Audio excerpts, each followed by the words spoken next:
નમસ્કાર, હું છું કેતલ અને આપ જોઈ રહ્યા છો CB24। ગાંધીનગરમાં ખેડૂતો જમીન સંપાદન અંગે પહેલેથી જ વિરોધ કરી રહ્યા છે, ત્યારે હવે લોકસભાની ચૂંટણીમાં મતદાન નહીં કરવાની પણ ચીમકી ઉચ્ચારી છે। ભારતમાલા પ્રોજેક્ટમાં બનનાર અમદાવાદ થરાદ હાઈવેમાં ગાંધીનગરના ખેડૂતો જમીન સંપાદન કરવાનો પહેલેથી જ વિરોધ કરી રહ્યા છે, ત્યારે સરકારમાં અનેક રજૂઆતો કરી હોવા છતાં ખોટા જંત્રી દર અને જમીનના થયેલા ખોટા સર્વેને લઈ પ્રોજેક્ટ શરૂ થયો ત્યારથી જ આજ દિન સુધી વિરોધ કરી રહ્યા છે। ત્યારે NHAIની એજન્સીએ કરેલા સર્વેમાં જમીનમાં પાણીના સ્તર ખૂબ જ નીચા બતાવવામાં આવ્યા। મારું નામ દીપકભાઈ રવિભાઈ પટેલ, ગામ વડોદરા, તાલુકો ગાંધીનગર, જિલ્લો ગાંધીનગર। ખાસ કરીને આજે તમે ખેડૂતો એકઠા થયા છો, શું જણાવશો? આ ખેડૂતો અહીંયા જે ભેગા થયા છે એ ભારતમાલા હાઈવેનો એક link road Tharad Ahmedabad express highway જે ગાંધીનગર જિલ્લામાંથી પસાર થઈ રહ્યો છે એના વિરોધ માટે ભેગા થયા છે। વિરોધમાં એવું છે કે જે NHI દ્વારા જે એજન્સીને આ રોડની સંપાદન માટે સર્વે માટેની કામગીરી સોંપવામાં આવી હતી, એ જે કામગીરી જે કરી છે એનો અમને વિરોધ છે। એ કામગીરી તદ્દન ખોટી રીતે સર્વે કર્યું છે। જે ફિઝિબિલિટી રિપોર્ટમાં જે જણાવવામાં આવ્યું છે કે જમીન બંજર છે, પાણી ઓછું છે, નહિવત છે, એ વસ્તુ તદ્દન ખોટી છે। ગાંધીનગર જિલ્લાની તમામ જમીન પ્રાઇમ એગ્રીકલ્ચર ઝોનમાં આવે છે।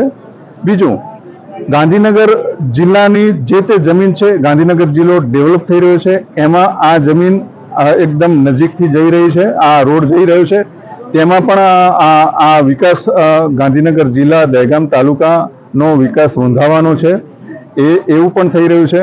એટલે અમે સરકારશ્રીને એવી વિનંતી કરીએ છીએ કે જે તે આ ફિઝિબિલિટી રિપોર્ટ અને જે તે એજન્સીએ NHI દ્વારા જે એજન્સીને કામ સોંપ્યું છે એ રિપોર્ટ તદ્દન ખોટો બનાવે છે। એના ઉપર ફરી વિચાર વિમર્શ કરે અને એ રિપોર્ટ માટે ફરી એકવાર ચેક કરે કે આ રિપોર્ટ ખોટો છે।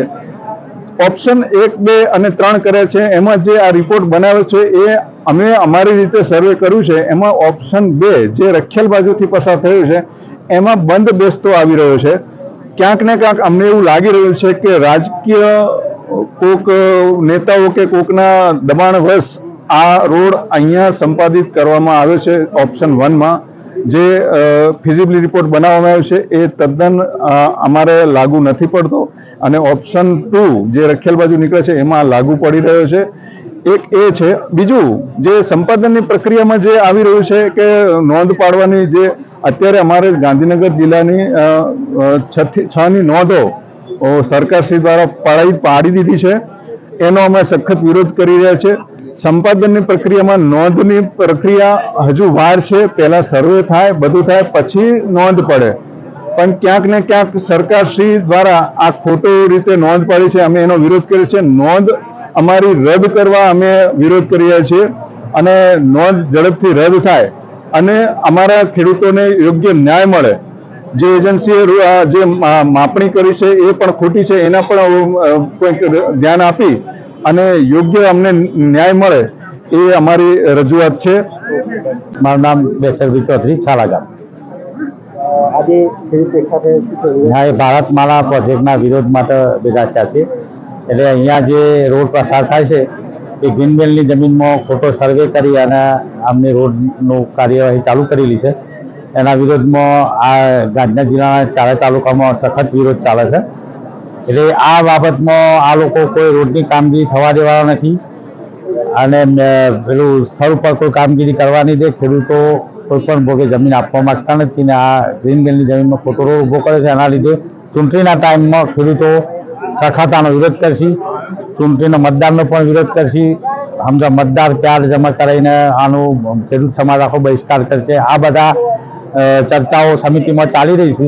આજે અહીંયા છાલાથી હવે અમે કમલમમાં પ્રદેશ કાર્યાલય કોબા ખાતે જઈ રહ્યા છીએ કે ભાઈ આ અમારા ખેડૂતોની તમે માગણીનું મતલબ આ રોડ ડાયવર્ટ કરો, બંધ રાખો, ને કે આવી મામૂલી જમીન તમે લઈ રહ્યા છો ખેડૂતોના, એના લીધે તમને ભયંકર નુકસાન થશે અને કદાચ સરકારને એમ કે એમ બધા આવી ગયા છે, આમ તેમ નીચે રોષ બધો વધી ગયો છે આખા દેશમાં આમ તો, પણ અહીંયા તો ખાસ જ નુકસાન થઈ રહ્યું છે। એ ચોક્કસથી ખેડૂત સમાજ તરીકે હું આ મીડિયા આગળ હું રજૂ કરું છું. જમીનને બિન ફળદ્રુપતાનો રિપોર્ટ બતાવ્યો છે, ત્યારે આ બાજુ ખેડૂતો પોતાની જમીનમાં વર્ષમાં 3 પાક લે છે. 400 ફૂટમાં પાણી આવવા સહિતની અનેક રજૂઆત કલેક્ટર અને NHAIમાં પણ કરી ચૂક્યા છે. ત્યારે માંગણી નહીં સંતોષાતા આજે અસરગ્રસ્ત ખેડૂતો ગાંધીનગરના છાલા પાસે એકઠા થયા હતા અને ચૂંટણીમાં સરકાર સામે આર પાર લડી લેવાના મૂડમાં હતા. ત્યારે જો સરકાર આ પ્રોજેક્ટમાં ન્યાય નહીં આપે તો લોકસભા ચૂંટણીનો બહિષ્કાર સાથે તમામ ખેડૂતો પોતાના પરિવાર સાથે મતદાન કાર્ડને રાજ્ય ચૂંટણી આયોગમાં જમા કરાવવાની ચીમકી ઉચ્ચારી છે. હું પટેલ દિનેશભાઈ વાસુદેવભાઈ ભારતમાલાના અસરગ્રસ્ત ખેડૂત તરીકે હું ઘણા ટાઈમથી અમે સરકાર સામે રજૂઆત કરી ચૂક્યા છીએ, પણ આજ સુધી કોઈ જ નિર્ણય એનો આવ્યો નથી. તો આ ચૂંટણીમાં અમે દરેક ખેડૂતો 42 ગામના ગાંધીનગર જિલ્લાના ખેડૂતો ભેગા થઈને ચૂંટણી બહિષ્કાર કરી દેવા માગીએ છીએ.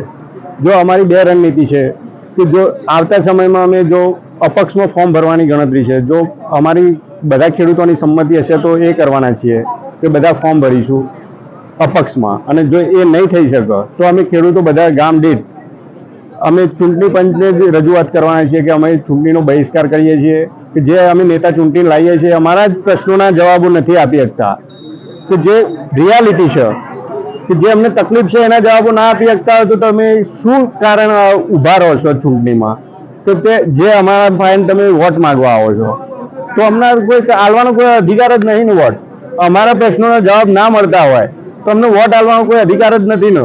તો અમે ચૂંટણીનો બહિષ્કાર કરવા માંગીએ છીએ.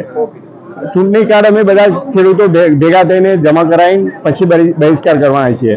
એ પણ ચૂંટણી કમિશનરને જ આપવાનો છે અમારે, અને કલેક્ટરને કોઈ અમારું આવેદન ઘણા આપ્યા પણ કોઈ જ જવાબ નહીં મળ્યા. તો અમે આ વખત ચૂંટણી પંચને અમે રજૂઆત કરવાના છીએ.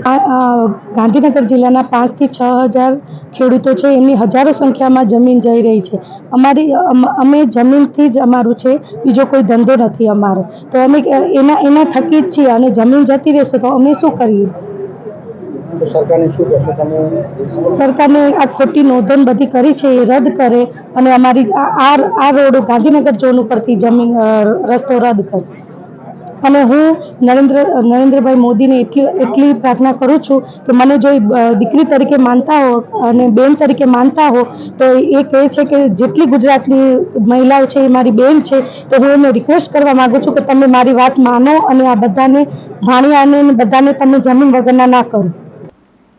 તમામ 48 ગામના ખેડૂતો લોકસભા ચૂંટણીમાં પણ પોતાનો ઉમેદવાર ઊભો કરવા અંગે પણ રણનીતિ બનાવી રહ્યા છે, જેના ભાગરૂપે આજે કમલમ ખાતે પણ અધ્યક્ષ CR પાટીલને રજૂઆત કરવા પહોંચ્યા હતા.